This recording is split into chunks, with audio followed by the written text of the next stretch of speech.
Filipenses capítulo 4, por favor, abra comigo.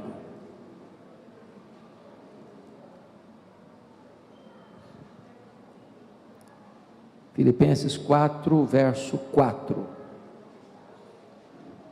Eu estou com a versão atualizada, e esta versão diz assim: alegrai-vos sempre no Senhor. Outra vez digo, alegrai-vos. Esta versão diz, regozijai-vos sempre no Senhor. Outra vez digo, regozijai-vos.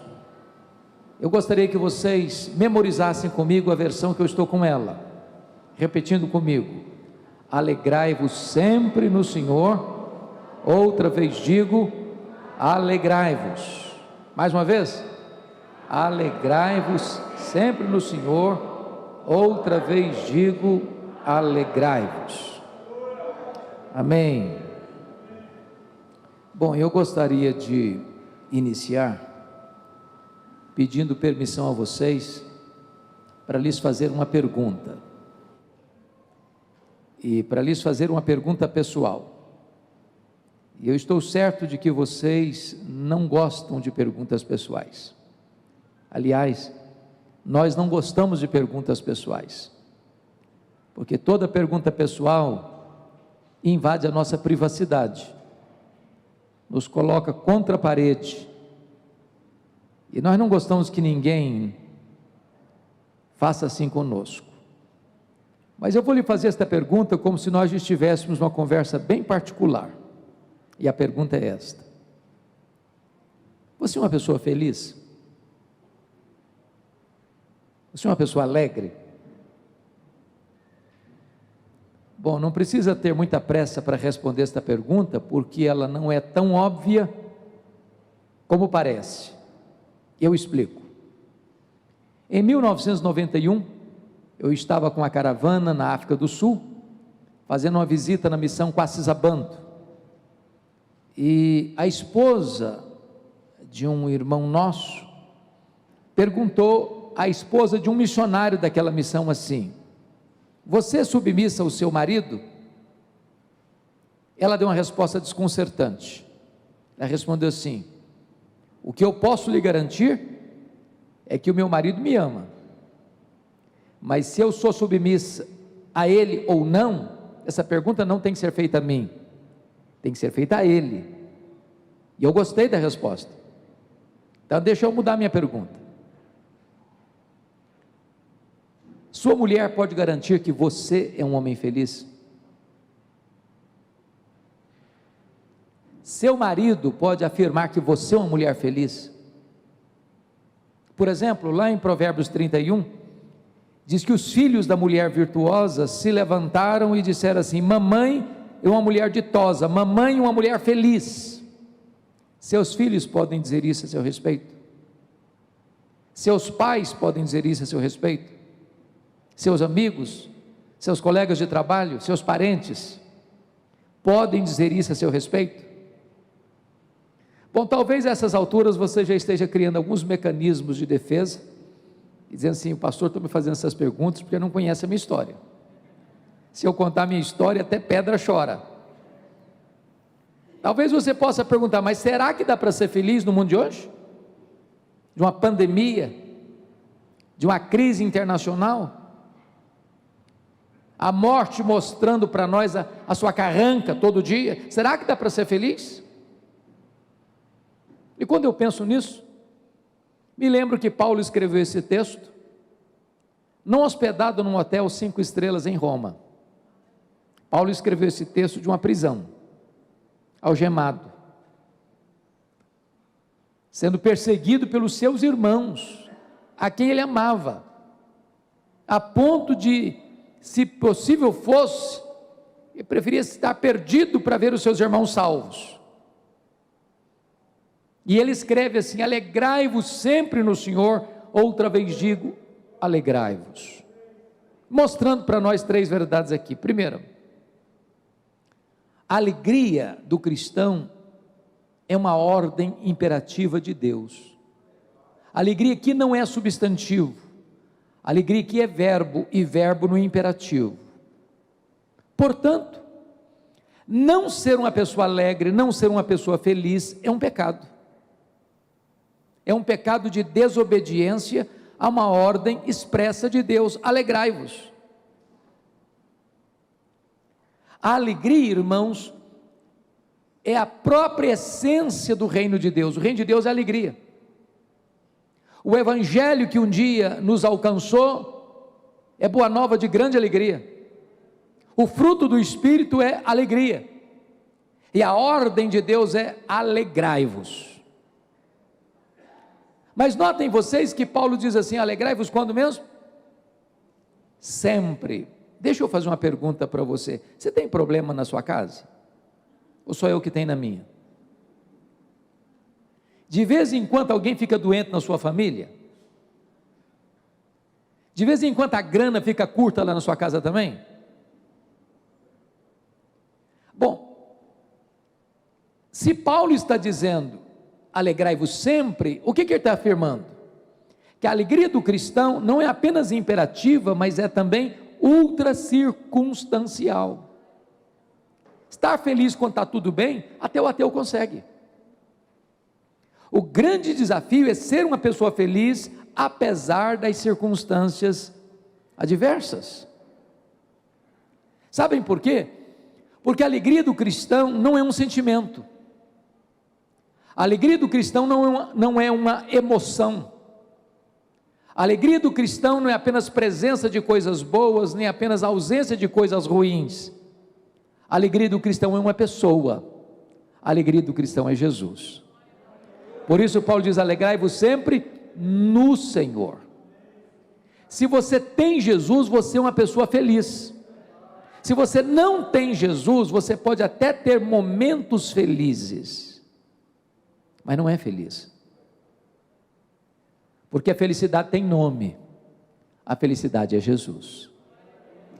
Então a alegria do cristão é imperativa, ultra circunstancial e cristocêntrica. Bom, mas você não precisa ser um grande entendedor da alma humana, nem um psicólogo cristão, para detectar um fato: nem todos os crentes, nem todos os salvos estão desfrutando desta alegria, que a Bíblia chama de indizível e cheia de glória. Basta olhar no semblante das pessoas, e você vai ver muitas vezes um semblante pesado, um olhar turvo,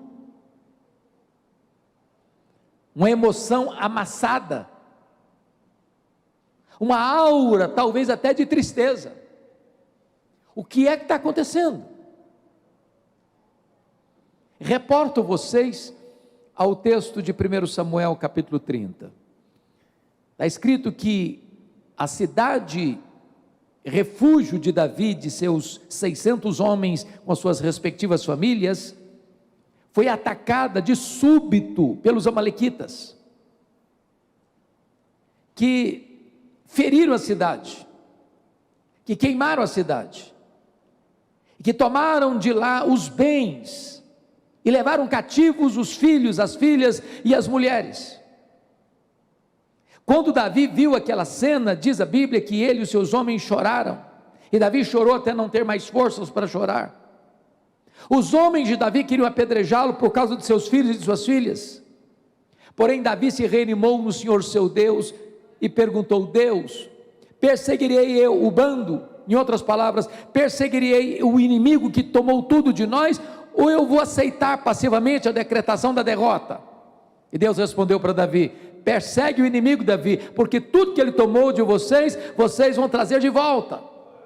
O Deus a quem servimos nesta noite é o Deus da restituição, que pode trazer de volta a alegria do seu coração, pode trazer de volta a paz na sua casa, pode trazer de volta a harmonia no seu casamento, pode trazer de volta a plenitude da alegria espiritual.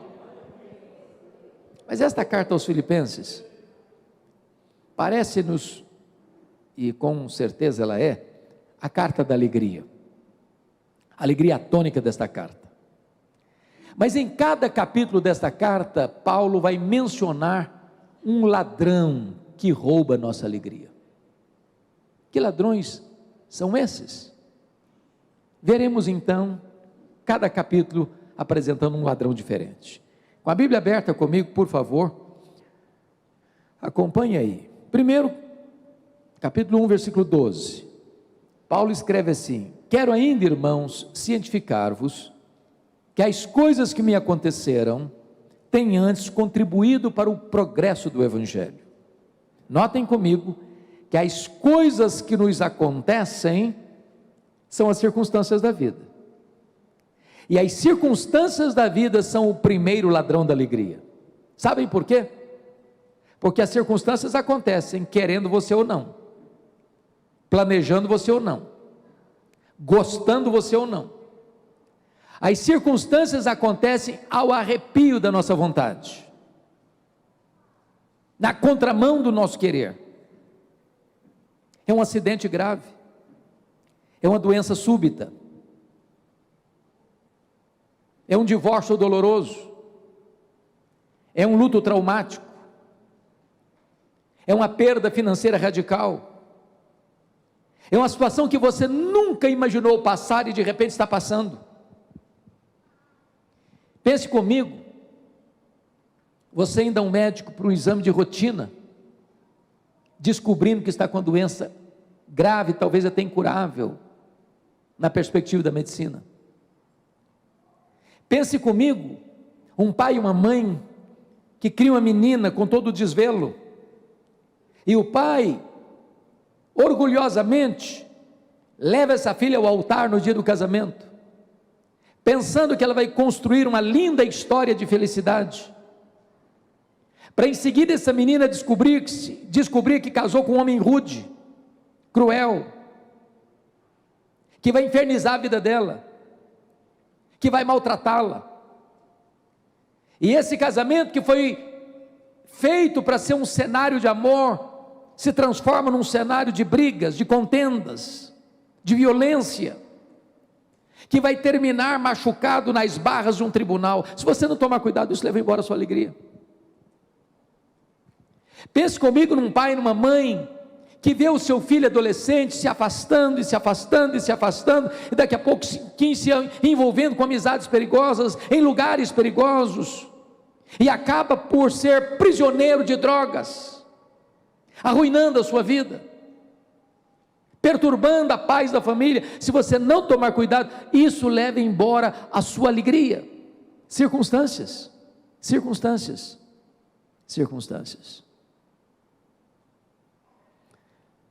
Quando o apóstolo Paulo escreve esta carta, dizendo: meus irmãos, eu quero que vocês saibam que as coisas que me aconteceram têm antes contribuído para o progresso do Evangelho, em vez de tirar minha alegria.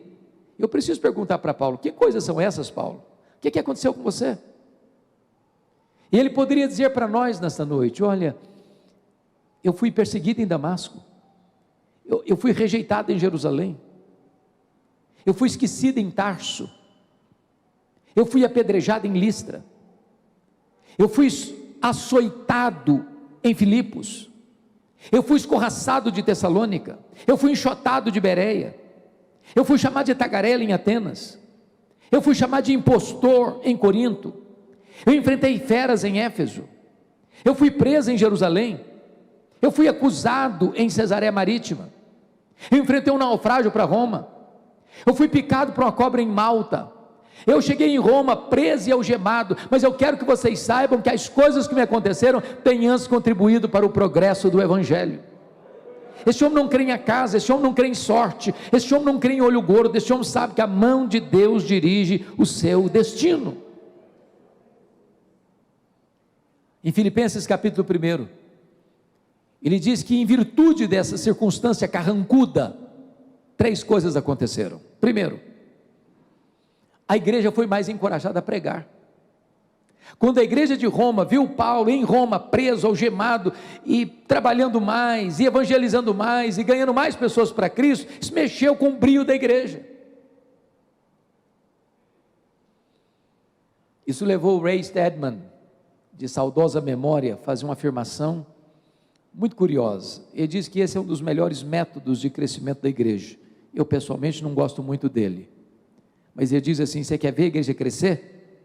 bote os pastores na cadeia e a igreja crescerá. Porque Paulo estava preso, a igreja se levantou. Segundo, porque Paulo estava preso, ele diz em Filipenses 1 que toda a guarda pretoriana tomou conhecimento das suas cadeias em Cristo. O que significa isso? A guarda pretoriana era a guarda de elite do imperador romano. Eram 16 mil soldados na mais alta patente, de gente que tinha trânsito livre no palácio, que tinha influência política no império.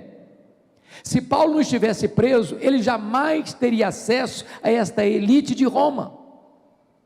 Olha a providência de Deus. Nero, o imperador da época, não sabia disso, mas é como se Deus tivesse constituído Nero em presidente das missões estrangeiras do império, porque coloca lá dentro do palácio o maior missionário da igreja e diante dele o seu auditório. Paulo ficou 2 anos preso, porque ele era um preso político de certa forma, porque era cidadão romano, embora a acusação fosse religiosa. Tinha que ter um soldado da guarda pretoriana algemado com Paulo o tempo todo, 3 turnos por dia, durante 2 anos. O que Paulo fez? Evangelho neles, evangelho neles, evangelho neles. Depois de 2 anos, toda a guarda pretoriana estava evangelizada. Quando Paulo escreve essa carta aos Filipenses, lá no capítulo 4, verso 22, ele diz assim: os santos vos saúdam, especialmente os da casa de César. Olha que coisa fantástica, porque Paulo estava preso, ele não podia visitar as igrejas. O que ele fez? Começou a escrever cartas, as cartas da primeira prisão, Efésios, Filipenses, Colossenses, Filemon. Se Paulo estivesse solto, muito provavelmente nós não teríamos essas joias preciosas na nossa Bíblia. Então de repente você olha para a sua vida, parece que está tudo de ponta cabeça, mas nessas horas Deus está escrevendo o capítulo mais importante da sua vida. Olhe para as circunstâncias na perspectiva de Deus, olhe dentro dessa visão da soberania de Deus. Deus está trabalhando por você e não contra você. Você pode afirmar: sabemos que todas as coisas cooperam para o bem daqueles que amam a Deus, daqueles que são chamados segundo o seu propósito. Olhe as circunstâncias nessa perspectiva, para que as circunstâncias não roubem a sua alegria. Mas vamos ao segundo ladrão de alegria, capítulo 2, confira comigo, versos 3 a 5, ele diz assim: nada façais por partidarismo ou vanglória, mas por humildade, considerando cada um outro superior a si mesmo, não tem visto o que é propriamente seu, senão também cada qual que é dos outros. Tende em vós o mesmo sentimento que houve também em Cristo Jesus. O segundo ladrão da alegria são as pessoas. E eu preciso lhe dizer uma coisa: nós sofremos mais por causa de gente do que por causa de coisas. As pessoas nos fazem sofrer mais do que as circunstâncias. Sabem por quê? Porque as pessoas nos decepcionam, e nós decepcionamos as pessoas. As pessoas nos fazem sofrer, e nós fazemos as pessoas sofrerem. Por isso, eu preciso lhe dizer que não tem vida saudável, não tem casamento saudável, não tem família saudável, não tem igreja saudável sem o exercício do perdão.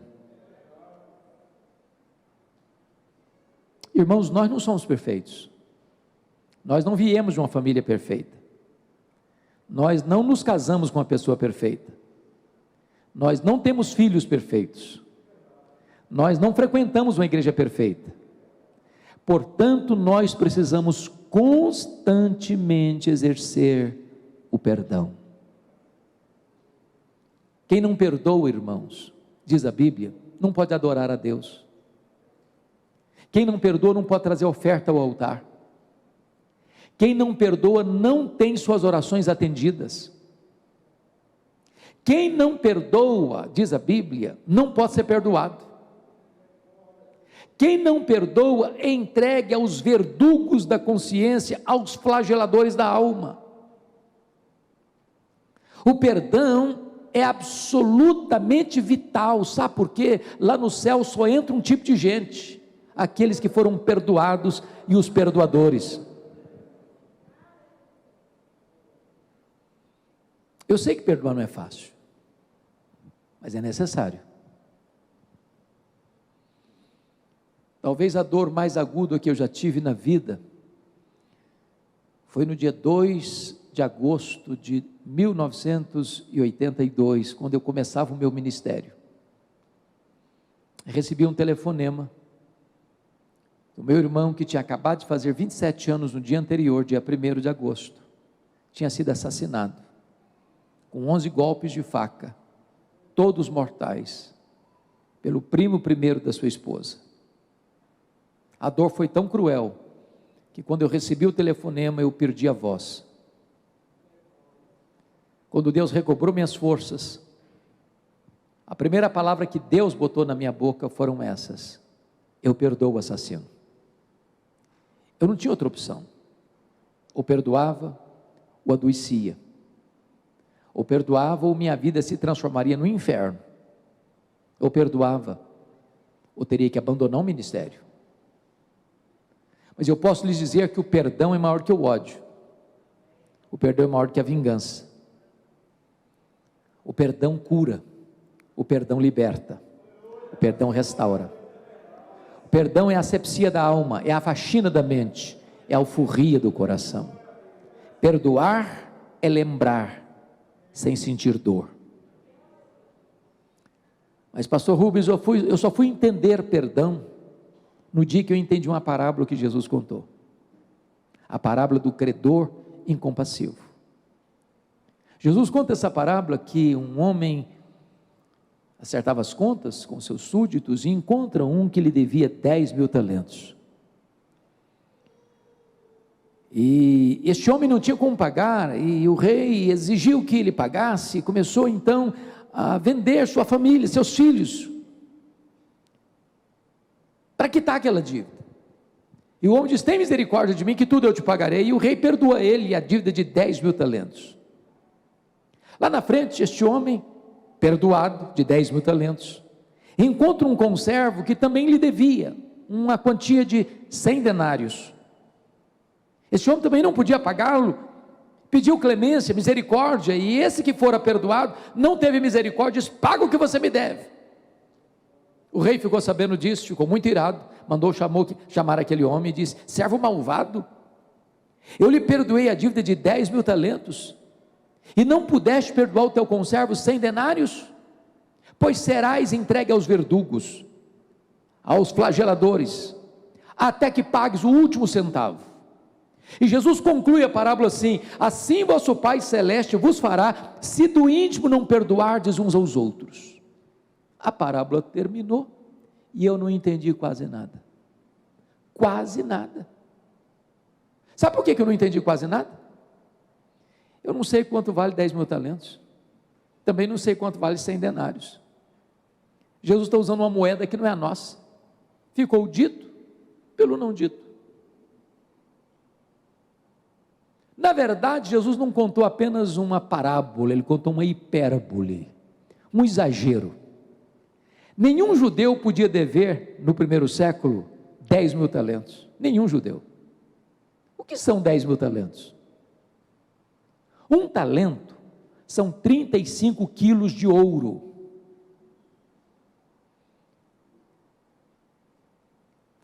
$10.000 talentos são 350 mil quilos de ouro. São 10 caminhões truques lotados de barras de ouro. Para vocês terem uma ideia, todos os impostos da Galileia, Judéia, Pérea, Samaria, durante um ano inteiro, eram 800 talentos. 10.000 talentos eram todos os impostos da nação durante 13 anos. Naquela época, o salário de um trabalhador era 1 denário por dia. Para um homem ganhando 1 denário por dia, juntar 10.000 talentos, ele teria que trabalhar 150.000 anos. Conclusão? A dívida era o quê? Impagável. A pergunta é: por que Jesus usa uma cifra tão elevada? para mostrar para você e para mim que este é o tamanho da nossa dívida com Deus, ela é impagável, e Deus nos perdoou completamente. Agora, esse homem perdoado de 10.000 talentos encontra alguém que lhe deve 100 denários. O que são 100 denários? 100 dias de serviço. Para quem havia sido perdoado de 150.000 anos, não consegue perdoar 3 meses e 10 dias. Qual a proporção de 10.000 talentos para 100 denários? 10.000 talentos são 600.000 vezes mais do que 100 denários. Quem havia recebido um perdão 600.000 vezes maior, não consegue liberar um perdão 600.000 vezes menor. Sabe o que significa essa parábola para nós? Você nunca pode dizer assim: eu não perdoo fulano, eu não perdoo Beltrano, fui muito humilhado, fui muito massacrado, fui muito lesado, fui muito machucado, eu não perdoo. Sabe o que a Bíblia diz? Que você e eu devemos perdoar assim como Deus em Cristo nos perdoou. A igreja de Filipos era uma igreja maravilhosa, portas para fora. Foi a única igreja que se associou com Paulo em dar e receber. Aquela igreja ajudou Paulo quando Paulo estava em Corinto. Aquela igreja ajudou Paulo quando Paulo estava preso em Roma. Aquela igreja foi uma igreja parceira. Só que portas para dentro, a igreja de Filipos era um problema. Até as mulheres começaram a brigar na igreja.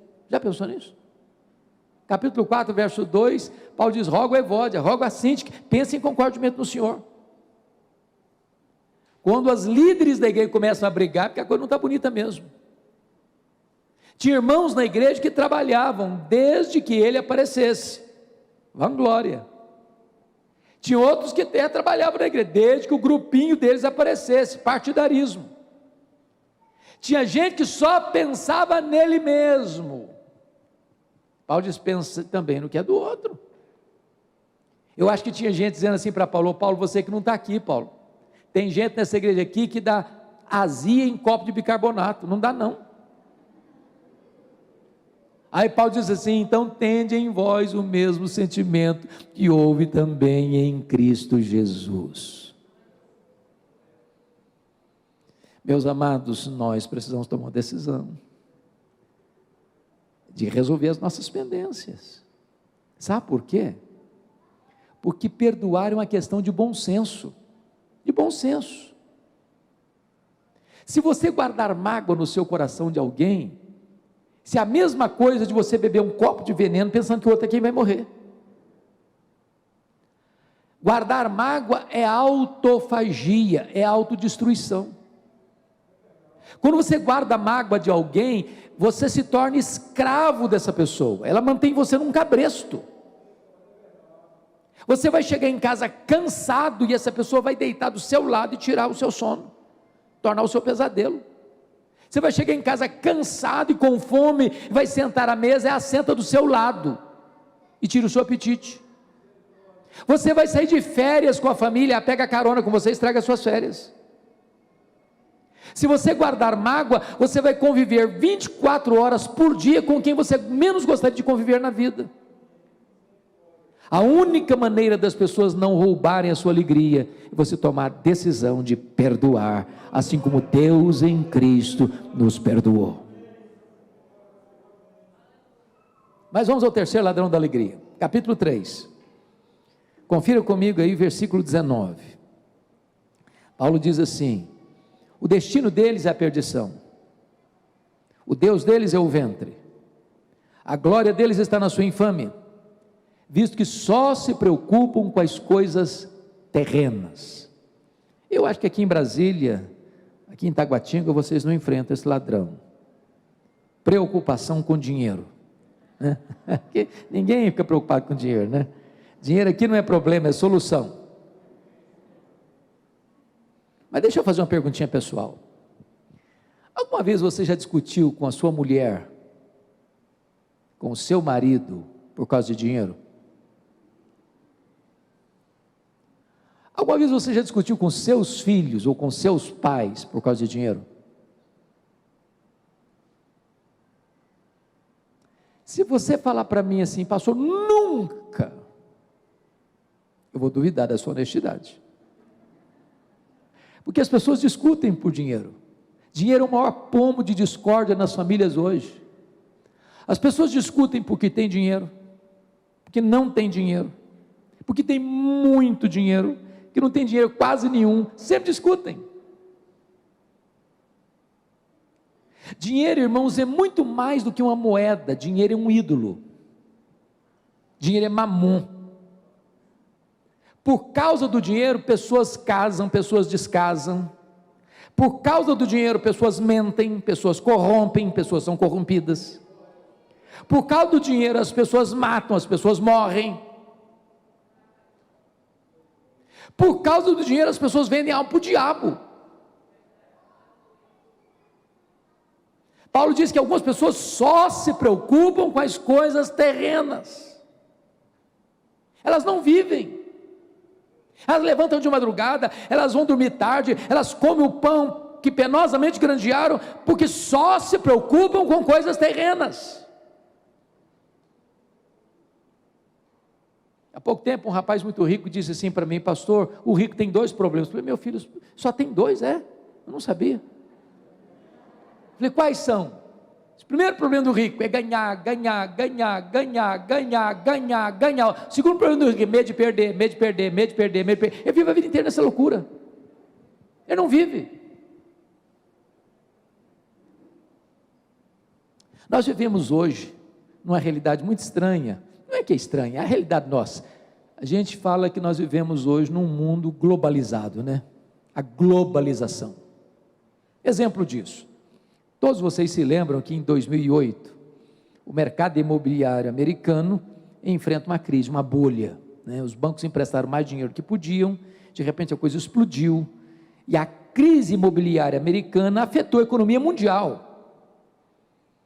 Eu sou do estado do Espírito Santo, eu acho que vocês sabem que o estado do Espírito Santo hoje é o maior produtor de granito do mundo.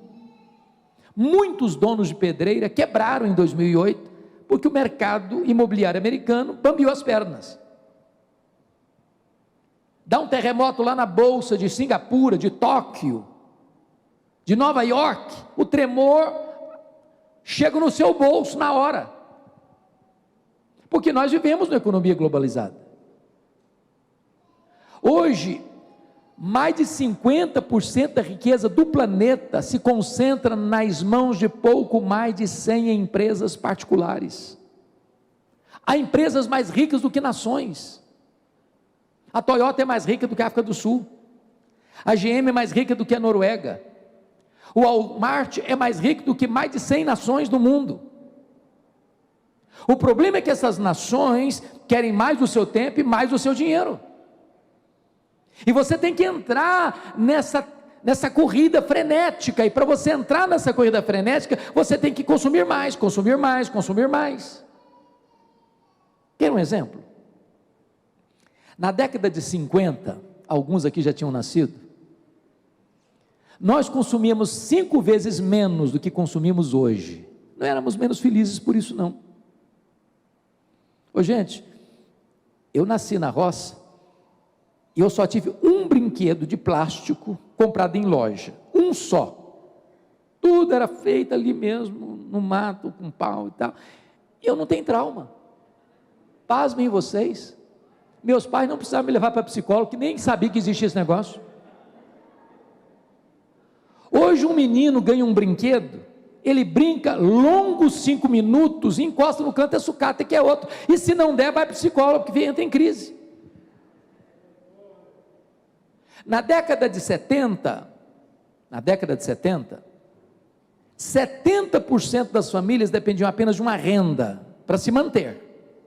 Hoje, mais de 70% das famílias dependem de 2 rendas, do homem e da mulher, para manter o mesmo padrão. Ou seja, o luxo do ontem tornou-se necessidade do hoje. Por quê? Porque a nossa geração só se preocupa com coisas terrenas.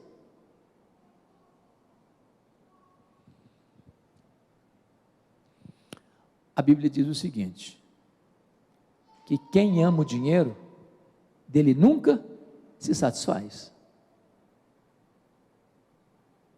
John Rockefeller, que foi o primeiro bilionário do mundo, disse que o homem mais pobre que ele conhecia era o homem que só tinha dinheiro. Talvez as pessoas mais felizes são aquelas que chegam em casa cheirando graxa e comem um bom prato de arroz com feijão e dormem a noite inteira bem dormida. Quando John Rockefeller morreu, esse primeiro bilionário do mundo, um curioso foi ao cemitério e cuidadosamente tentou encostar no contador do John Rockefeller, muito curioso, e ele, quando encontrou uma brechinha, ele encostou no contador e perguntou assim: me conta aí, cara, quanto é que o Dr. John Rockefeller deixou? O contador, muito surpreso, olhou para ele e respondeu: cara, ele deixou tudo, ele não levou um centavo. Você já viu caminhão de mudança em enterro? Gaveta em caixão, bolsa em mortalha? Irmãos, nós não trouxemos nada para este mundo e nós não vamos levar nada deste mundo. Portanto, o sentido da vida não é aquilo que você tem agora. A Bíblia diz o seguinte, que a piedade com contentamento é grande fonte de lucro, tendo o que comer, o que beber, o que vestir, com isso estejamos contentes. Agora, o amor do dinheiro é a raiz de todos os males. Então não põe o seu coração no dinheiro como fonte de felicidade, porque muita gente está dizendo que o dinheiro vai trazer felicidade e segurança, pois o dinheiro não traz nem felicidade, nem segurança. A única pessoa que pode fazer você feliz é Jesus, Jesus satisfaz seu coração, Jesus traz felicidade para você, Jesus traz segurança para você, Jesus é a razão da nossa vida. Se você pôr o coração no dinheiro, você nunca vai verdadeiramente ser feliz, porque esse ladrão vai roubar a sua felicidade. Mas vamos ao quarto ladrão da alegria. Confira comigo o capítulo 4, versos 6 e 7. Não andeis ansiosos de coisa alguma, em tudo, porém, sejam conhecidas diante de Deus as vossas petições, pela oração e pela súplica com ações de graças, e a paz de Deus, que excede todo entendimento, guardará o vosso coração e a vossa mente em Cristo Jesus. Bom, o quarto ladrão da alegria é a ansiedade. Tem gente ansiosa aqui hoje? Você conhece alguma pessoa ansiosa? Você já viu alguma pessoa ansiosa hoje? Eu tenho certeza, vocês se olharam no espelho antes de vir para cá. Você é daquele tipo de gente que fica roendo as unhas? Daquele tipo de gente que o problema está lá na China, você pensa que já está batendo na porta da sua casa? Daquele tipo de gente que quando não tem problema, você cria um que não sabe viver sem problema? Irmãos, a ansiedade é o mal deste século, atinge pessoas de todos os estratos sociais, de todas as culturas, de todas as raças, de todas as faixas etárias, de todos os credos. Pasmem vocês, até as crianças estão ansiosas hoje.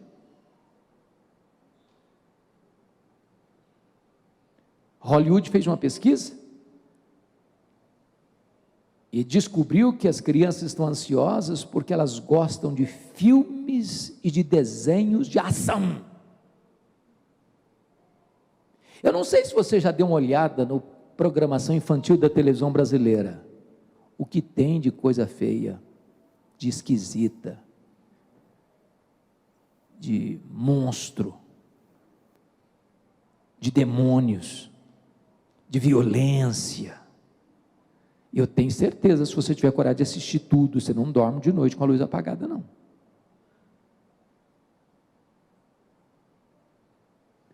Por outro lado, parece que hoje também a meninada não dá para ser criança hoje mais. Há 3 anos já tem uma agenda intensa, tem que levar para aula de inglês, para aula de natação, para aula disso, para aula daquilo outro, e é uma agenda complicada. Não dá para ser criança mais não. Essa semana eu estava pregando na igreja de São Paulo, e uma menina estava brincando assim, Me aproximei dela, falei, minha filha, me conta aí, como é que está a sua vida? Pastor, eu estou muito estressada. Falei, como assim? Estou muito estressada. Falei, como?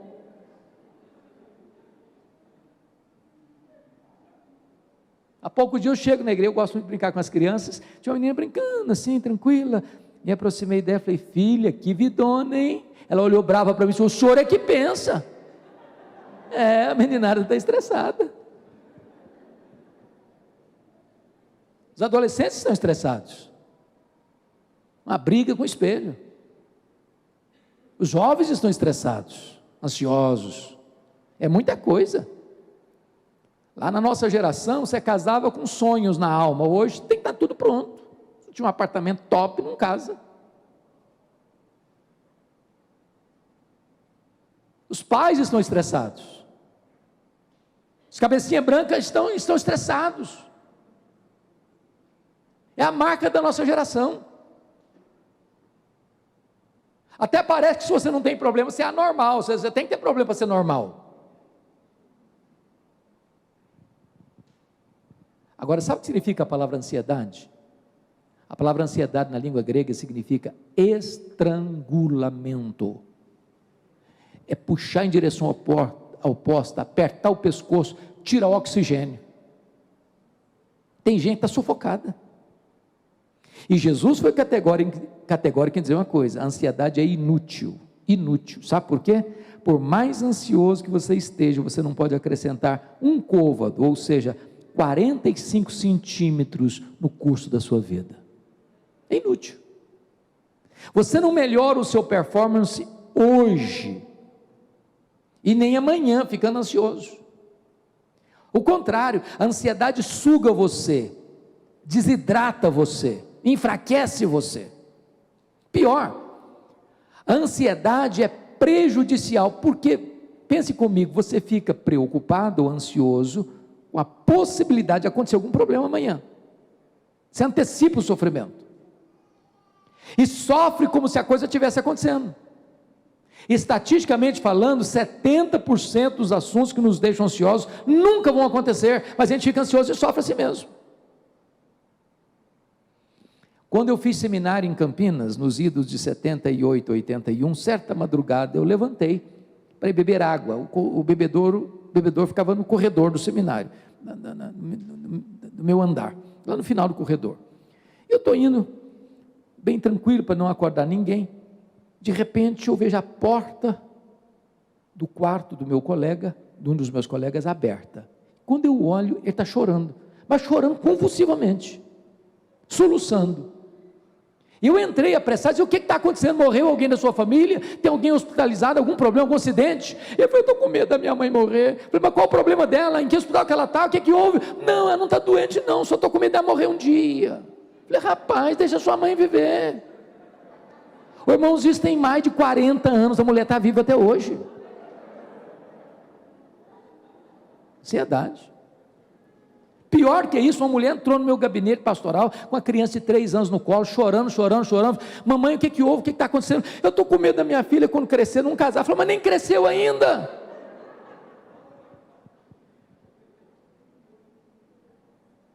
Mas pior que isso, Jesus diz que a ansiedade é incredulidade. Os gentios que não conhecem a Deus é que se preocupam com todas essas coisas: que comeremos, que beberemos, com que nos vestiremos. Vós deveis buscar em primeiro lugar o reino de Deus e a sua justiça, e as demais coisas vos serão acrescentadas. Sabe por que a gente fica ansioso? Porque a gente duvida que Deus seja fiel e poderoso e bom para cumprir suas promessas. Deus conhece a sua necessidade, Ele cuida de você. Os pássaros não fiam, não colhem, e Deus atende a necessidade deles. A flor que brota, viceja e floresce e seca de tarde, Jesus diz, nem Salomão em toda a sua glória se vestiu com tanta pompa. Se Deus cuida de pássaros, se Deus cuida de flores, quanto mais Ele cuida de você. Você vale mais do que flores e pássaros. Agora, como é que resolve a ansiedade? Paulo dá o remédio. Não andeis ansiosos de alguma coisa? Não. Não andeis ansiosos de coisa alguma. Em tudo, porém, sejam conhecidas diante de Deus as vossas petições, pela oração, pela súplica, com ações de graças. Então vamos entender uma coisa aqui. A palavra oração aí no grego é a mesma palavra para adoração. Então Paulo está falando de 3 coisas: adoração, petição ou súplica e ações de graças. Então deixa eu lhe fazer uma pergunta. Você sabe qual é a diferença entre adorar a Deus e dar graças a Deus? Você adora a Deus por quem Deus é, e você dá graças a Deus por aquilo que Deus faz. Então Paulo está dizendo que a solução para o problema da ansiedade é você adorar a Deus por quem Deus é, você pedir a Deus porque Ele é seu Pai, e você dá graças a Deus por aquilo que Ele já fez, está fazendo e vai fazer na sua vida.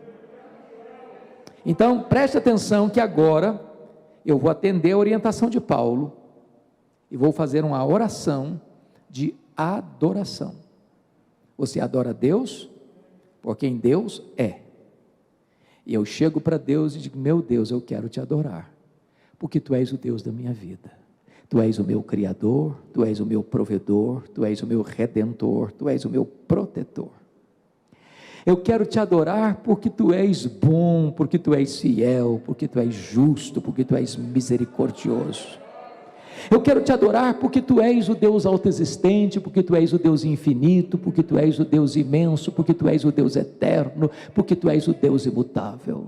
Eu quero te adorar porque Tu és o Deus onipresente, porque Tu és o Deus onipotente, porque Tu és o Deus onisciente, porque Tu és o Deus transcendente, porque Tu és soberano. Eu quero te adorar porque Tu és a minha alegria, porque Tu és a minha paz, porque Tu és a minha justiça, porque Tu és a minha recompensa. Eu quero te adorar porque Tu és o meu pastor, porque Tu és a minha fortaleza, o meu refúgio, a minha esperança. Eu quero te louvar porque Tu és o meu Deus, a razão da minha vida, em nome de Jesus, amém. Aí eu termino essa oração e digo assim para Deus: oh Deus, mas eu estou tão ansioso. Não combina mais. Não combina mais. Ou você retira a oração, ou retira a ansiedade. Sabe por que nós ficamos ansiosos? Porque nós não temos parado para adorar a Deus, reconhecendo quão grande Ele é. Quem é o seu Deus? Qual o tamanho do seu Deus? Quanto pode o seu Deus? O profeta Isaías diz que Ele é o Deus que mede as águas na concha da sua mão, que pesa o pó das montanhas em balança de precisão, que mede os céus a palmos, que espalha as estrelas no firmamento, e por ser grande em força e em poder, quando a chama pelo nome, nenhuma só delas ia faltar. Aquele que olha para as grandes potências econômicas e militares da terra e considera todas essas nações como um pingo que cai num balde, como um pó numa balança de precisão. Este é o seu Deus, este é o seu Pai. Não ande ansioso. Quando você compreende quão grande é Deus, quando você compreende que este Deus é seu Pai, quando você entende que Ele já tem feito tanta coisa boa por você. Tem gente que está reclamando. Para um pouquinho só aqui comigo. Quanto vale seus olhos? Quanto vale o fato de você escutar? Quanto vale o fato de você ter pernas que se movimentam? Quanto vale o fato de você ter um cérebro que funciona, que concatena as ideias? Quanto vale o fato de você ter rins que filtram o seu sangue e tiram as impurezas do seu corpo? Quanto vale o fato de você ter um corpo que tem sentidos? Você olha, você enxerga, você ouve, você toca, e você olha os alimentos, e eles são bonitos, e eles são saborosos, e você distingue os sabores, e você ingere os alimentos, e eles se processam ali dentro, para se tornar vigor para o seu corpo. Quanto vale isso? Quanto vale o ar que você não paga para respirar, e sem ele você morre? Quanto vale? pare de murmurar, pare de reclamar da vida, comece a dar graças a Deus, por tanta coisa boa que Deus tem dado a você. Deus tem dado vida, Deus tem dado saúde, Deus tem dado provisão, Deus tem dado pão sobre a sua casa, Deus tem lhe dado uma casa, Deus tem lhe dado um abrigo, Deus tem lhe dado uma família, Deus tem lhe dado amigos, Deus tem lhe dado a igreja, Deus tem lhe dado a salvação. Agradeça a Deus. E quando você começa a adorar a Deus, e quando você começa a dar graças a Deus, não tem mais espaço para ansiedade. Sabe por quê? Porque Paulo diz: a paz de Deus, que excede todo entendimento, guardará o vosso coração e a vossa mente em Cristo Jesus. Essa palavra guardará no grego é montar guarda, montar sentinela. É como se Deus viesse e botasse uma soldadesca celestial ao redor da sua cabeça e do seu coração. Sabe por quê? Porque a ansiedade é um pensamento errado e um sentimento errado. Então Deus guarda a sua cabeça e guarda o seu coração, guarda a sua razão e guarda a sua emoção. Quando a ansiedade quer entrar, não consegue mais, porque ela está blindada, a sua mente blindada, o seu coração blindado, com a paz de Deus que excede todo o entendimento. Mas eu vou terminar. Quando eu era criança, pastor Rubens, eu escutei a seguinte frase: o propósito de Deus na sua vida é fazer você santo, e não fazer você feliz. A frase não desceu redondo não, cheio de quina. Eu não entendi. A primeira parte eu entendi. O propósito de Deus é fazer você santo. A Bíblia diz isso: sede santos, porque eu sou santo, diz o Senhor. Mas a segunda parte eu não entendi. Como assim não é propósito de Deus me fazer feliz? Então eu fui estudar, fui pesquisar.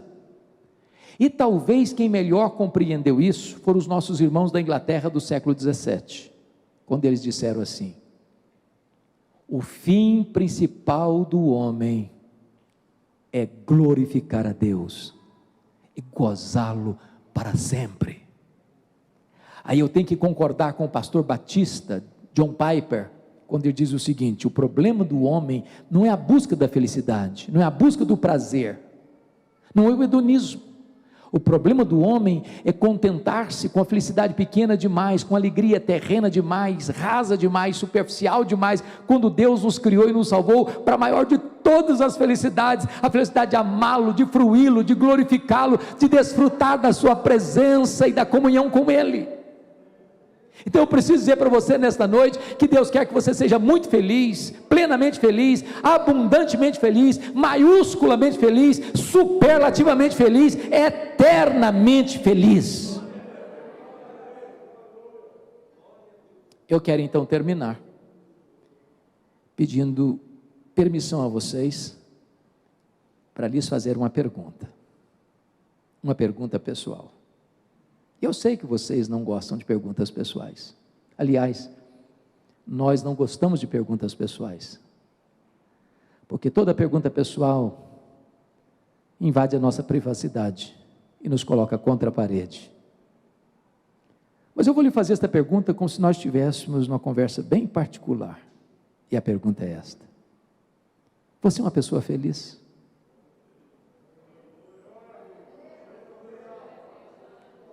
Que Deus nos ajude a dar essa resposta nesta noite. Amém.